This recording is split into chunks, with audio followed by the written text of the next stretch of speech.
urbanizing, had an increasingly diversifying population. And just knowing that about the power of networks, and the more we read, all of the work that has been written, the Carnegie work on NICs is just, it resonates with us. So I'm so fortunate that Robert and Kent and Fayaz are partners in this process. And we're thrilled to be able to spend some time with you this afternoon to get some ideas from you, and we'll pick your brain, but I'll be quiet so other people can talk.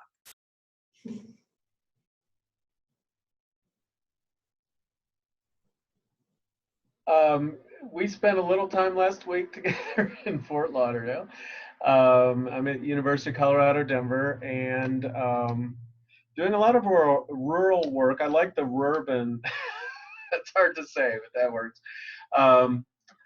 Working in both. I kind of grew up sort of rural in Kentucky, and moved into working with a lot of large urbans, and then have come back to this through that SCAP project, which is of course what I was in Florida for, with the Hewlett funding support for that. Faz, you want to introduce yourself? Hi, so my name is Fayaz, and I'm a second-year doctoral student at the University of Denver, and at Education Leadership and Policy Studies, and trying to help a little bit here with the RSO NIC. And nice meeting you. Thank you, Fayaz. I need to add that Fayaz is our right and left arm. He had a personal leave. He was in Denver and had a personal leave and went home to Kabul for, was it not quite a year, right, Fayaz? A year and a half. Oh, it felt like 5. So during that time, he was conducting research in rural communities, tribal communities. He happens to speak 7 languages, and he has global work experience in rural communities, and intends to return to Afghanistan following the completion of his PhD. So thanks so much for everything you do, Fayaz. Thanks for the kind words of gospel. You're very welcome. So Kelly and Emma, I will open just by, I want to hear about you, and then I'd like to ask you to help us to understand, we've been very organic about the design and development of this NIC. We have not been top down at all. And we feel like we're just beginning to move into a testing phase with some of our members, and we are very much in the chartering phase for others. So we are grateful to you for some time to advise us and coach us and guide us. Yeah, happy to. I can start. I'm Kelly McMahon, and as Ken mentioned, I was with him last week in Fort Lauderdale.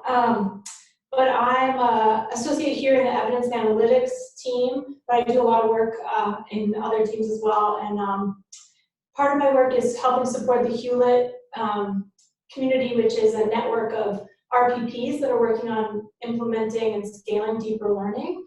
And that project has a lot of diverse RPPs. So the scale is very different, something from SCAP down to one RPP that's working very, in one district.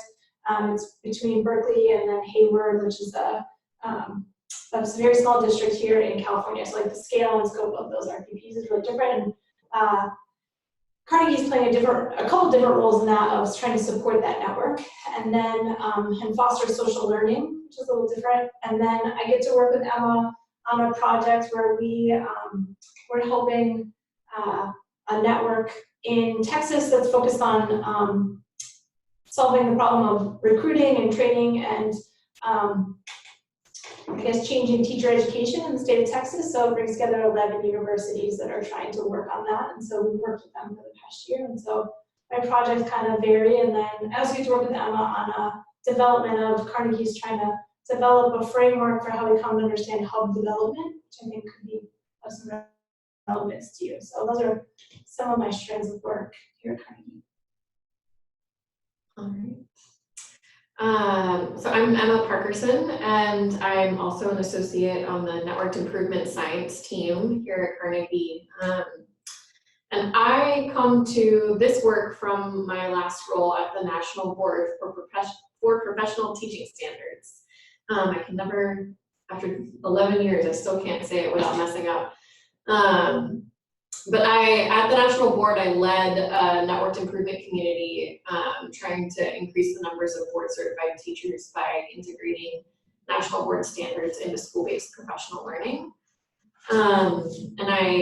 We're one of the first networks that Carnegie supported outside of the foundation. So I came here in 2012, 2013, 2014, and did a residency and shadowed a bunch of folks in some of those early networks, and then took that back home.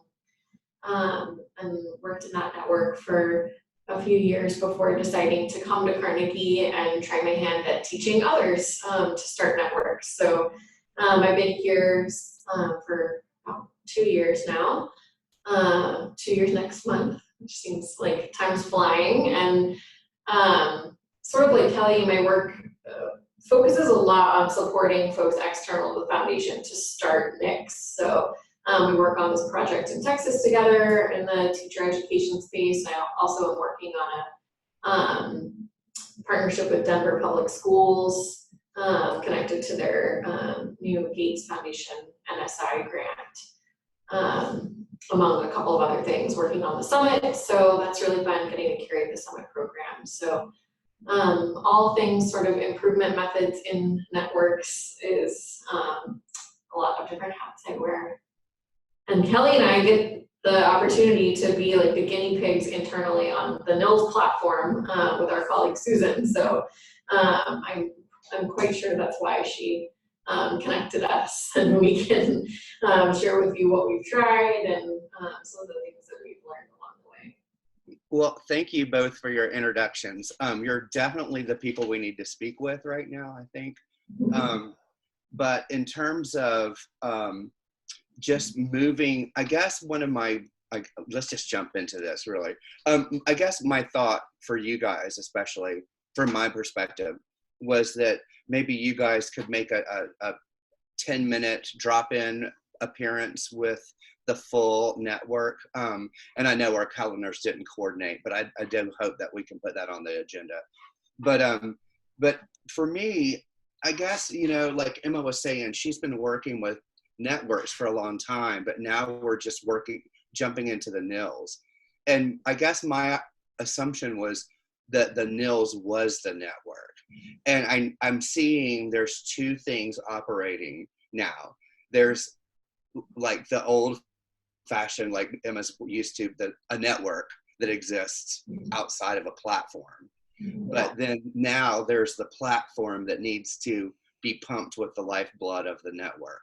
And so it's, to me, maybe we're one of the first ones, or I don't know, maybe you have experience in moving, you know, an ambiguously formed network into where they're really utilizing the platform, because that's kind of where, and I think because we've been lingering in the chartering phase for a long time, and now we're hopefully moving into the testing phase, that maybe more action will happen inside the NILS platform. So that's just kind of me kind of wondering about you guys' expertise and kind of like moving people from one phase. You know, we get so comfortable that it's hard for us to move into the different phase. And, you know. Can I piggyback on that briefly? It does seem to me, I get the impression that the others networks on the NILS are more of a in-person network that's using the NILS as a tool for continuing their access to resources and that sort of thing. The nature of what we're trying to develop across all of these rural sites is really all with that online resource connection being very, very primary, just because everybody is so geographically distant from each other and yet still wanting to connect. So we're kind of trying to do a both and on this, and I think that's been part of it. I'm also looking at myself on the screen, and I realize that I probably need to tell you all, I am zooming in from the office of my wine store. I don't have like bottles of scotch in my office at the university. Clarify that, okay? Well, Kent, you know it's cocktail time on the East Coast, so cheers. There you go. So, on that happy note, I'd like to also jump in really fast before you all can give us some of share your wisdom with us. We're always looking for commonalities and differences and celebrating those. And I've been very purposeful in inviting people into this network who we don't know. Who, as soon as I see something on Twitter that smacks of rural, remote leadership, I write to them. Or when I'm at a conference, I scan the presenters and I write to them. Some of them are people that we know, but we're really trying to build networks. And we found, one of the reasons we lingered in the charter phase for a long time is we found that, as you know with RPPs, the majority of our members are university faculty, and many practitioners are afraid to come and work with university faculty. And in fact, many university faculty don't know how to work with practitioners. We don't think that we have answers. We know that people in the field are the ones that's where the truth lies. That's the NBPTS reflective practice piece. And so we want to make sure that people, regardless of where they are in the development of the NIC, are confident about knowing that they can not only benefit from, but contribute to the NIC. The other piece is that when we first launched this, my own perspective was that everybody needed to identify a problem of practice that was aligned with culturally relevant leadership. And then I realized I needed to not be top down. I've done a lot of schoolwork. I've been in schools a lot. So instead, we're letting people, we're letting it be bubble up and try to really help people identify their problem of practice. I have a hypothesis that there's probably a finite number of POPs actually in the world, in the universe. And so if we can find some affinity groups around issues of literacy or whatever it is, we'll probably find that the through line that goes across them, particularly in exponentially diversifying rural communities, is a culturally responsive piece. So whether we data mine the nils to find things that people have, we're definitely doing we're not coming into it with a template and this is what people have to do. And I think that's been one of the it's not been a problem, but it's been a stumbling point for us, because most network improvement communities are formed around one problem practice, improving math scores, or something like that. When I've been reading the work that Carnegie's been doing with their early networks. Ours is different because there are many different problems of practice inside it. And so when I found out from Susan that there's like one driver diagram in the NILs, I started getting like, okay, so we're really at this point, you guys, that we're trying to even corral people into trying to find like a common problem that we can work on a driver diagram. So Kent has got some frameworks and they're quite complex, but they can, some of the easier surveys and instruments that they've developed can lead us to maybe identifying something, a thread that may be running through. And so we're kind of at that point, and I think that, this is a different type of NIC that, it's not just formed around just one problem of practice. Yeah, we were playing around with the idea of seeing if we couldn't structure a little bit more of a local, small bite version of what we've been doing with this SCAP group that has been really successful. It's got a big picture systemic frame around key aspects of improving education for deeper learning in particular.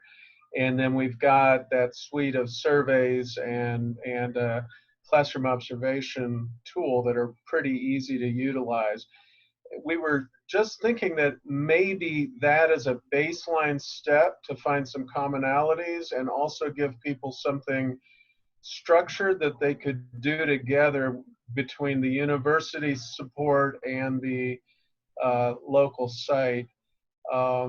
And I also have kind of a hope that a larger sample of rurals who are not just in Colorado might also give us some ways to do a more generalizable validation on all those tools, because we're open sourcing them eventually for folks to use. But I guess that was one question is, do you find that a baby step of something that's structured that people can really do and get something back up from is motivational, or is that maybe more problematic than it's worth? Or are we thinking the right way along those? And what other kinds of ways have you found that have kind of generated that excitement about participating?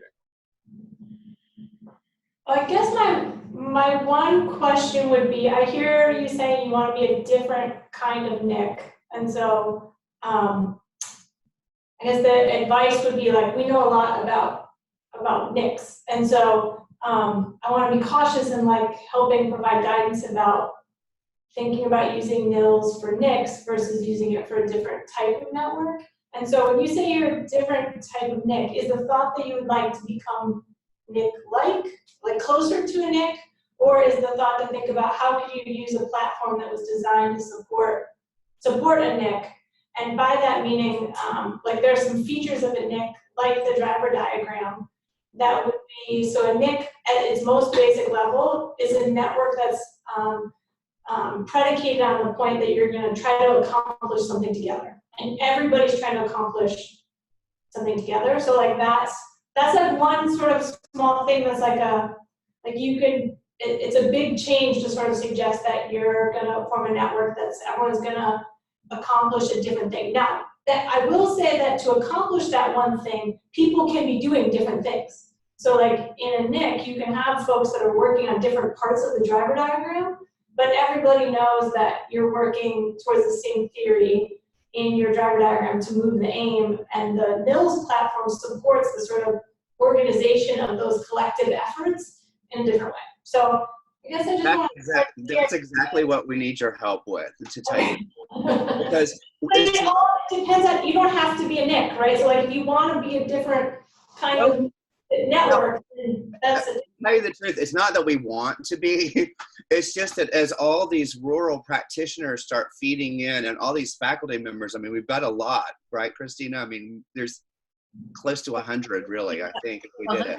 198 on our distribution list in 43 states.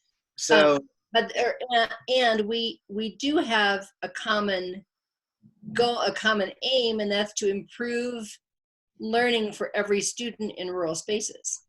I mean, is that too global, Kelly? I mean, to work, I mean, do we need to, that's why we're hoping that Kent's Instruments could drill us down some, because it's not that we want these multiple problems of practice, they just come to us like that, and it's hard to corral everybody into one focus. So. I guess the one thing about networks, and this is where Kent's measures would be good, is to think through a network knows how it's making progress towards its aim.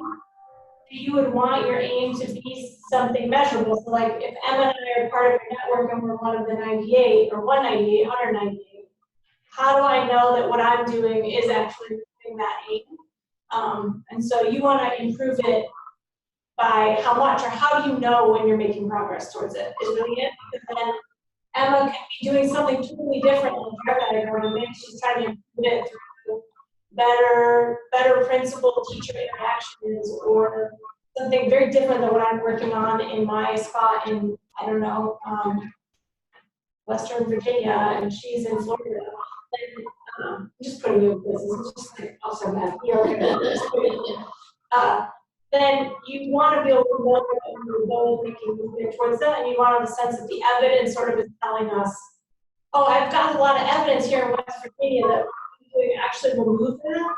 Maybe we should try it in Florida, and then you can see, you'll know to build more evidence to know how do we need to, whatever the changes are that we're working on, we're using the network to foster the changes and kind of build and collect evidence that we know is actually moving aim. You kind of want, so it's not that it's necessarily can't be global, you just want it to be measurable in some way. Does that make sense? Yeah, and I do think that that's kind of where we're headed. If we build on something with SCAP, it just pulls up to more of a systemic level. And actually, I'm going to try to share screen here. There we go.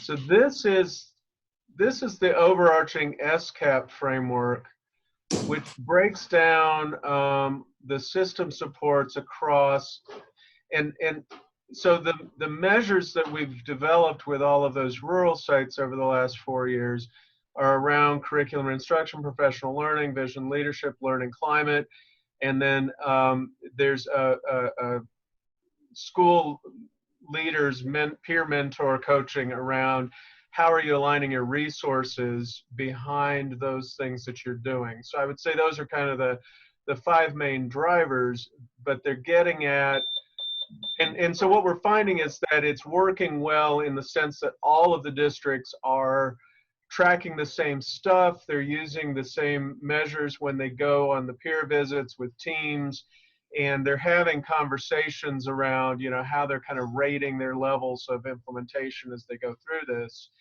that are pretty helpful. But then within that, we're seeing groupings that are just kind of emerging as affinity groups. There's several who have focused on curriculum writing and development, for example, and then are kind of helping each other with that. We've got school and district leaders coaching each other around vision and leadership and communication with families, because they've identified that they all have that need in common. We've got several who are digging into learning climate and, you know, some of the visible learning stuff and connecting to demonstrations of learning and engagement with the kids. So I'm just, though, wondering, before we think about diving into this as that first bite, you know, just because it's working for our folks here in Colorado doesn't mean that it's a good way to go. And, you know, if we go up to that system level, so system supports for deeper learning, kind of an idea for all kids, if you will, and then see the affinity groups grow out of that. Our biggest concern, kind of thinking ahead on that, not to make it more complicated than it needs to be, is how do you then manage those, you know, the support for those sub networks that kind of grow out of that. We've made a choice as the research partner in the SCAP project for now to kind of stay out of that, and they kind of do their own work, and they find their different sources of coaching and support, and maybe that's organic and that's the way that it works, and we're worrying about something we don't need to worry about. But I hesitate to get people into this, and then they've got some affinity groups because they can't visit in person, and because they're not really able necessarily to roll up their sleeves together in the same room if they're in 40 different states. Is there some stuff that maybe, you know, do you see networks that kind of break off in that way, like your Texas group, for example? Are there ways that we should be thinking ahead on this to not get ourselves in a jam with as things might take off, right?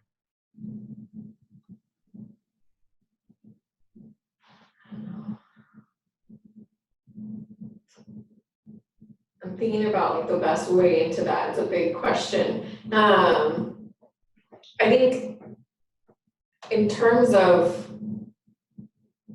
like the foundational capability of the NILS platform, you can support affinity groupings in there for sure. And you can locate the aim at whatever level you want to locate it at, whether it's this broader umbrella or a more specific one with those drivers that you showed us.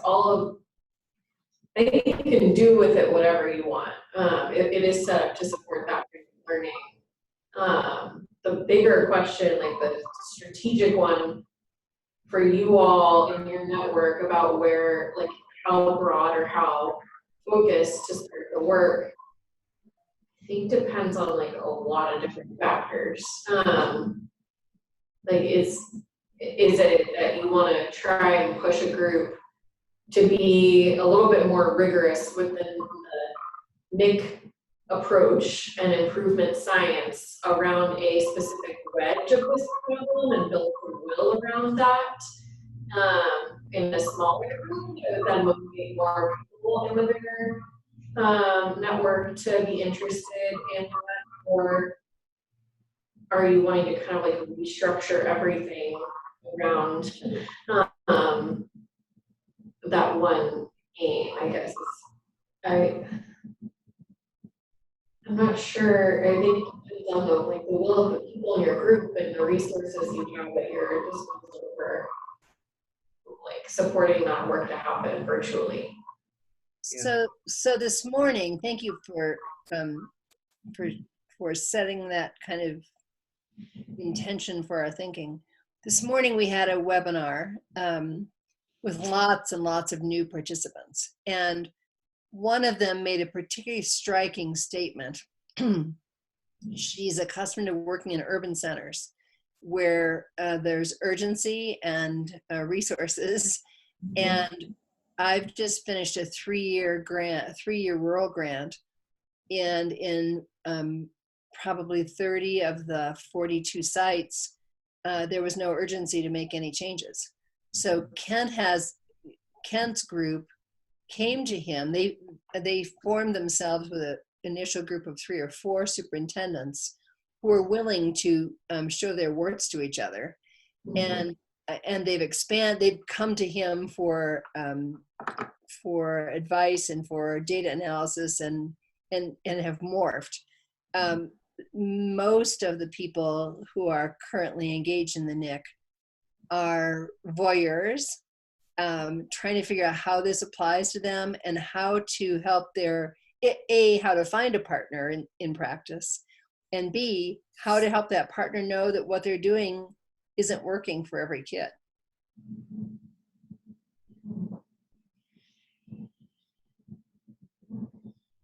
Yeah, I mean, I think one of the hard parts about NICs are that they depend upon voluntary membership, right? And voluntary commitments to do the work together. And in some ways it's, learning to improve in their own context, but for the purpose of, sharing back to this network because they believe the network's going to help them accomplish more than what they could on their own.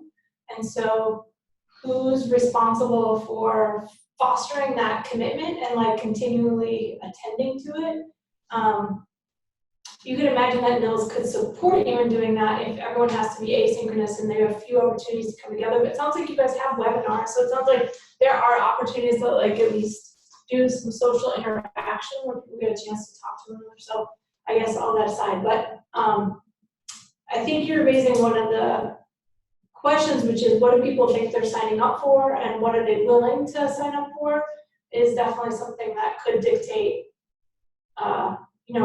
who's that actual member of the NIC versus who's learning about this or network, who's learning about the network by being a voyeur and sort of sitting on the outside, but it's, kind of whoever's going to sign up to do the work in terms of whether it's using something like the SCAP framework to think about how you could organize some of the work and these, thinking about what people are going to do because you guys said you're moving into testing phases, but like what that means and what people are willing to test and learn from each other. Who do you have signing up to want to do some of that testing, and how do you recognize who's going to be on that, I guess that part of the network or that team or at that level? Maybe it's like different levels of membership somehow, right? Like friend of the network versus, I don't know, team member. I don't know, maybe they're different, right? Like you could imagine you'd have different status if you were going to be doing some of the testing or wanted to be contributing to, doing some of this work together and learning from each other. Because that's the whole point, is to say we're committed to wanting to work on this aim together because we know that we can learn a lot faster together than if we try to do it all on our own. Yeah, because you know, like we've been having these webinars like monthly, and it seems like we have a different crowd every time. And when we see people at different conferences, they're like, "Oh yeah, I'm really still interested on it."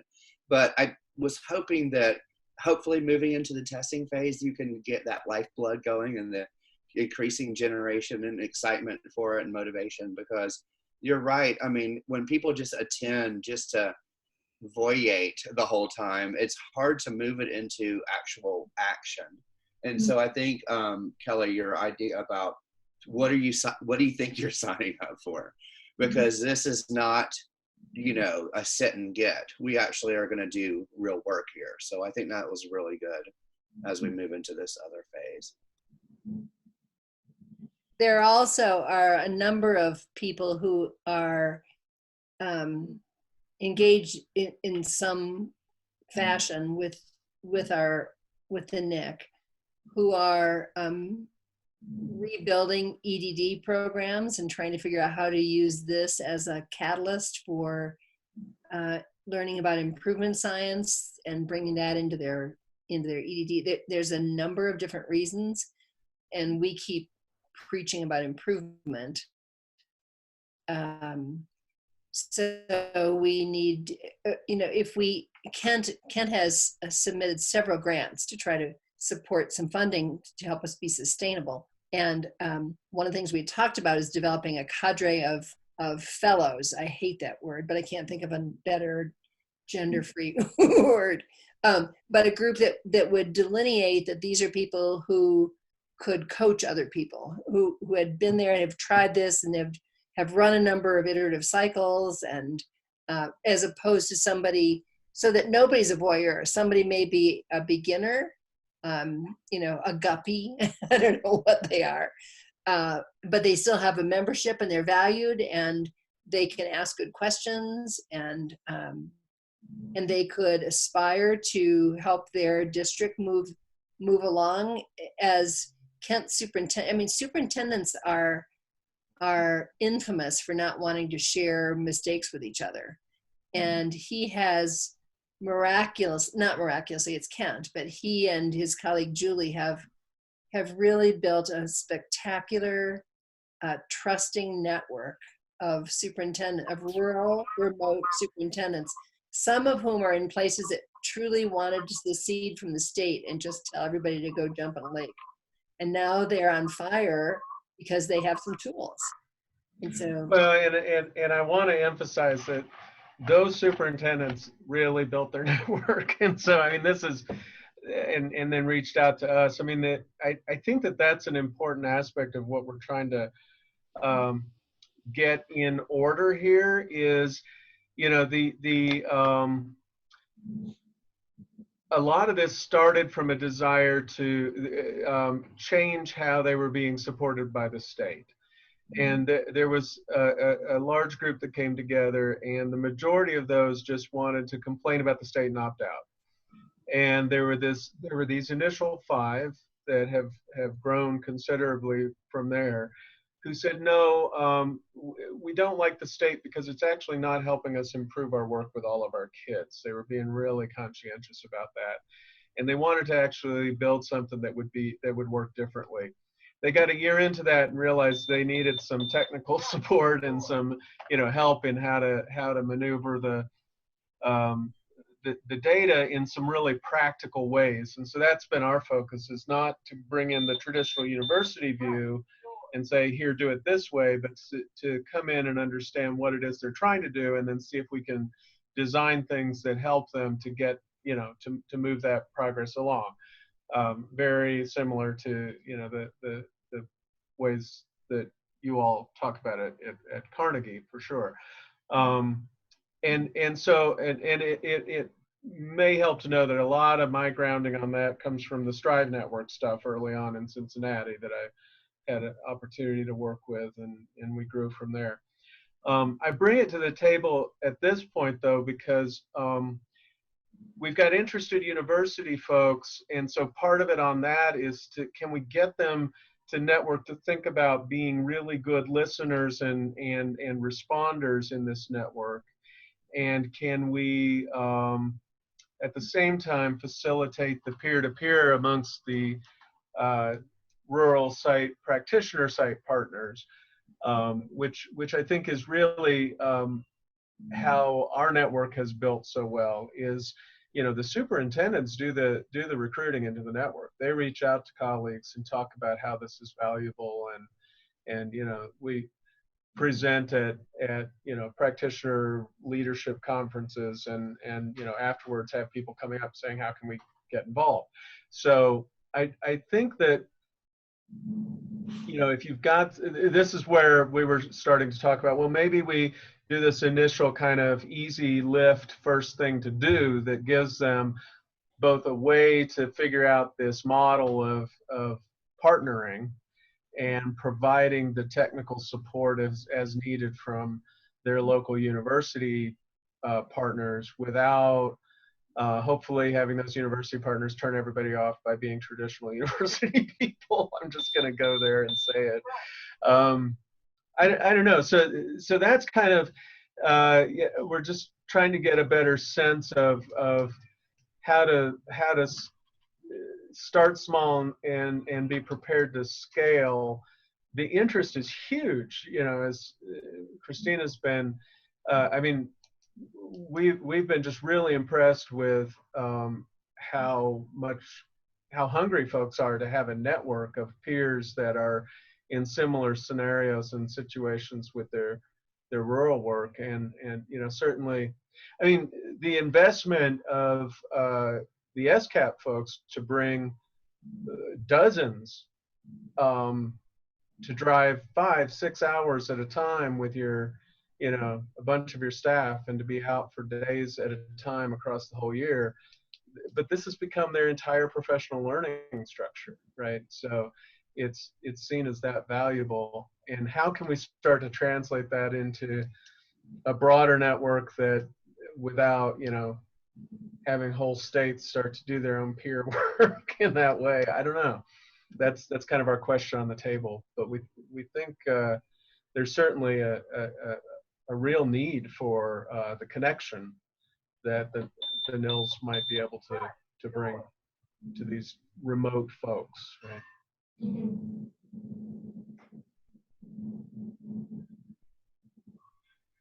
I would say it sounds like it makes sense for you all to perhaps start with this more specific way into it and leverage NILs to document what's being tested and understand all of that in a really deep way through the platform, that you'll then have a lot of portable evidence to then bring other people in, or, you know, package that information differently once you're ready to spread it to more places, and you'll have leaders from within that work that can help you think about how to do that. A lot of times we talk about, and when we talk in a group about setting an aim, we talk about like solve it in one place versus and like go deep in that one place, or go broad across a lot of different places with like a more specific aim. And it sounds like that's kind of what you're toggling between. Like, we have all these people at the table, which choice is the strategic one right now? And I feel like I've heard you kind of talk through the first option of the deeper in one place, and find strategic ways to bring people into that or spread that out to other places. A couple of different ways, as we've been talking over the past couple of minutes. That's what I've heard come out. Like, maybe that seems like an actual starting place. That's a helpful insight, though, to think about the toggling. And I think we've been resistant to the idea of getting, and it makes perfect sense, the more specific aim across a broader group. We kind of started there, and we're not able to really get to a satisfactory place of what that would be, as far as what I think we were hoping to foster amongst the rural sites. Christina, Rob, what are you thinking on that? I think that one of the reasons that there's this just wildfire in fact, as we're on, I'm getting all these emails from people who said, I'm so sorry I wasn't there this morning. We wanted to be, but could we please have access to the resources and so on. Is that in rural and remote spaces, there's no funding. They have really stretched faculty and administrators. Even if they have funding for professional development, some don't know what good PD looks like, and in some other places they can't get subs who will come there even if they had the money for it. So the idea of building the synergy around or through a NIC gives them hope, gives all of us hope. It really is ultimately about systemic improvement. We know of places where boards of education have gotten engaged in this sort of thing, and now they're using strategic language in their plans. So, rural context matters, and being able to have one focus that may not be what they thought their initial focus was, but to help in analyzing the data, help them to see how they're attached to it or where their next steps are. I think that you're onto something. Yeah, I totally agree. And maybe just for me and maybe others too have been thinking about focusing on being problem focused is too granular. And maybe we need to just step back and have a broader aim. And then, because I could see, like, Emma, you were talking about scenario 1 and scenario 2.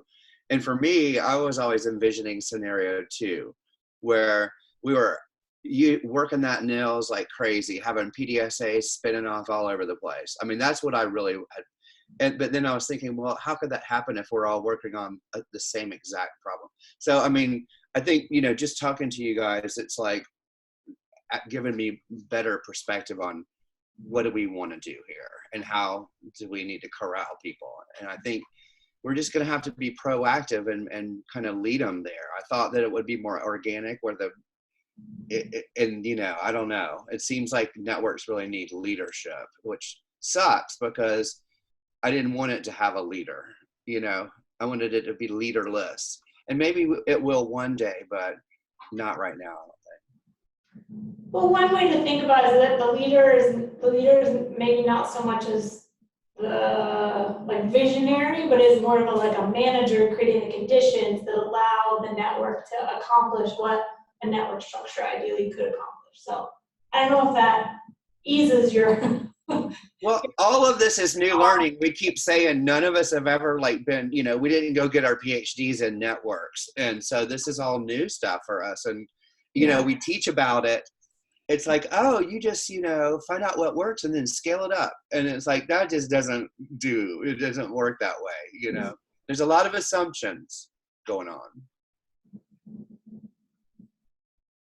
And in rural spaces, there may be a total of 10 employees in a school district, and they're stretched way past their max. And so to be able to find something like this that is at no cost to them and can really help them understand the need to improve, and B, give them tools with which they can improve, can really be, we don't, in Colorado, we keep reminding people, no, we don't want you to believe that if you do real well, you can come to the Front Range. We want to honor your space and know that there are advantages for you to be there and to bring productivity to those spaces. And, as we've looked at a number of interesting graphics of the exponential diversification of rural spaces that's really picking up now again. And most of the rural spaces are not equipped to accommodate students who look, sound, act, eat, believe differently. So so we can, through this process, build some more commonalities as well about there are those cases of places that have done this well, and to be able to bring that together. But I still have to keep reminding myself about that might be the case, but around what aim is that going to be working? Yeah, Christina, that actually brings a question for our colleagues here around one of the things that we're finding beneficial and also challenging to do is, as the research partner with our SCAP group, we're trying to identify or capture the contextual and sort of contexts and feedback loops and, you know, things that are necessary around adapting, adopting good ideas on some of the bright spots that we're seeing. So there are a number of places that do, you know, bits of this big picture system really, really well. And so part of what we're trying to do is enhance that portability and scalability of those good ideas. And I have the sense that the NILS and the PDSA structures are intended in large part to provide some infrastructure around that type of work. And I'm wondering if you have good examples or advice, and maybe, you know, not in the 10 minutes we got left here, but we can follow up around what you've seen to make that successful, and to what extent have networks been able to kind of drive their own work as, you know, as colleagues at the table, or do they always kind of need an external critical friend to be the spider amongst that network? I don't know. Any thoughts on that, or examples that maybe you could point us to as far as? And to jump in, anything that you give to your clients about networks to read, if you could think of any, like, really, like, not the whole extensive bibliography, but any kind of, like, oh, you should definitely read this. Yeah, anything that has kind of helped foster that aspect of sharing, I guess, good ideas. I mean, well, one could be that analytic partner, but I think to your one question, it just depends on how clear people are on that they're working together, so they would know what to look at. You could imagine that if I'm working on a PDSA and I keep collecting different evidence and I'm adapting it or changing it, but what incentive does Emma have to look at that? Does she know I'm working on those kind of things? So in some ways, it's sort of like, what's the social interactions about consolidating that learning? And do you have like routines for thinking about the opportunities for interaction outside of the platform so that people have a sense of what that work is? And so I don't know that it necessarily means it has to be an external someone that's on that, but how has the network created those structures for that? You can imagine that maybe an affinity group has a meeting, but they just do a quick huddle where they check in with each other to know, you know, the things that may not show up on the platform that you know to look for it on the platform, right? Like in some ways, I know that NOS was designed to promote social learning, but it's not, it supports social learning. It's not going to foster it in the absence of them happening elsewhere, right? So I think it's meant to be supplemental, not supplanting. It doesn't make people do it. So you have to help people use it, right? So I don't know if that answers your question about, is that necessarily a person doing that, or is it a structure or a process that is put in place to help foster it that comes from somewhere? But you could imagine that living in the affinity group if you have, say, an affinity group that's working on like one of the parts of the SCAP, maybe of one of those drivers that you pointed out. You could imagine that they could within their own group do that. And then you can more and more, so like EFI is meant to be an analytic partner. If you could imagine an analytic partner that will come in and help support and do some developmental evaluation around a particular group to know how they're, you know, working on their the theory of improvement, and how they're working on We call it theory of partnership, but you can imagine that also working when you have researchers partnering with the district folks in any one of those affinity groups. And then the theory of scaling and like having conversations and doing some developmental evaluation of to support. We also have things called improvement reviews that are sort of like stop points and checkpoints to know how it's going. That's helpful. It's making me think that we should probably put some real attention to some engagement structures around this. So it's not just here's what you're doing, but here's how you can think together about this in both your home space. Yeah. And that might actually be a nice role for us to shape out relative to the university partners, if we can help them to be in that that side reflective space and kind of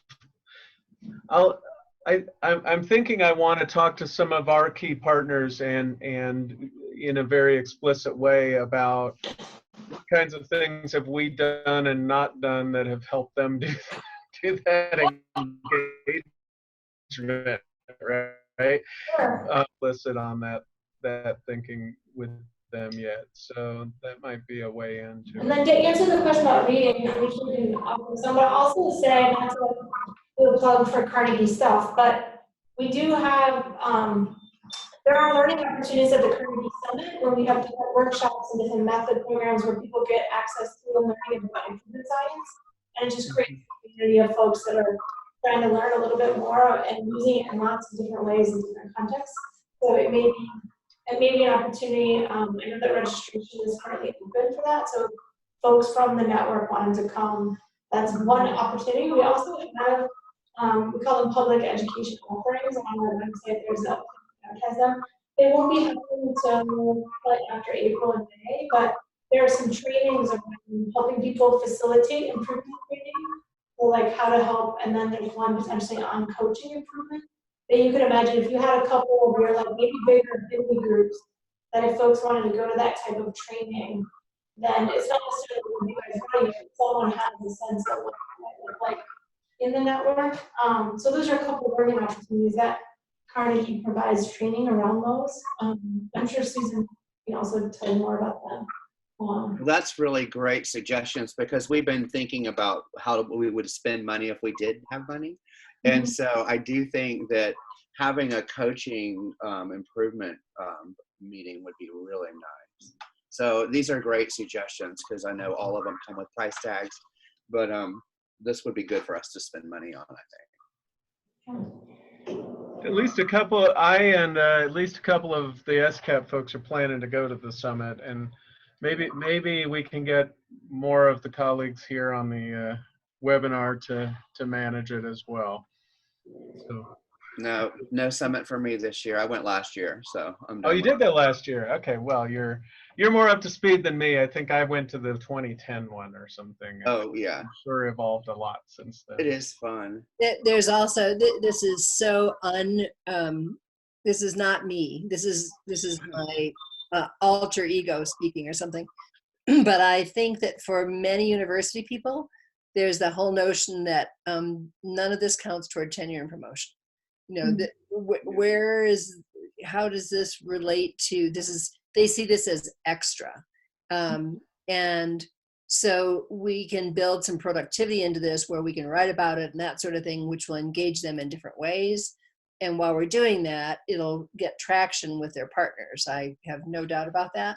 But I think that that's kind of the elephant in the room with a lot of our university folks. Well, just to put a plug for, they just created a new special interest group at ARA for improvement science and education. Yes, I saw that. That's awesome. awesome. Your ARA membership, it's a new SIG, and so they'll have a meeting at in San Francisco at the meeting if you guys are going to go to it. But that could also be of use, given that, you know, if you're having, you know, people are feeling reticent about improvement science or these other things, that could be a place where people are figuring out what they need to do. Yeah, that's a great suggestion. It's not necessarily Carnegie improvement work, it's just improvement, thinking about improvement science sort of a little bit larger than just Carnegie, but what does it mean to do this kind of work at I think the last time that there was a new SIG was action research. And before that, it was qualitative. I mean, we're really making making a headway. So that's awesome. And Rob heads a SIG. What does the C stand for? It's called a CPAT, Carnegie Improvement Group, or something like that. Through CPAD. Yeah. And we have a special session at UCEA, the University Council on Educational Administration, next week on rural, and we're going to be engaging with a lot of people, some of whom are part of the NIC and some of whom are not. The last year Manuelito came. There were a number of people. Are either of you coming by any chance? Yeah. Manuelito might be coming He again. is, Yeah, Manuelito I think will be there. Okay. All righty, great. Well, thank you all for meeting with us. It's given us a whole lot of different things to think about, to worry about. Appreciate I it. didn't mean to say worry about. I meant to say think about. I'm just glad that you're some strong thinkers, because it takes a lot to think through all this stuff. So thank you. Appreciate it. Thank you. Thank you for the opportunity and for doing it. So yeah, hopefully our paths will cross again. Appreciate it very much. And to my other three colleagues, maybe we want to try to find another Zoom in the not too distant future to talk through what follow up. Indeed. Sure. Yeah, a lot of good ideas here. Yeah. Thank you Thank you all. very much for the Carnegie folks for taking time with us, and you will see us again. Thank you. Thanks so much. Thank you. Not a threat. Bye.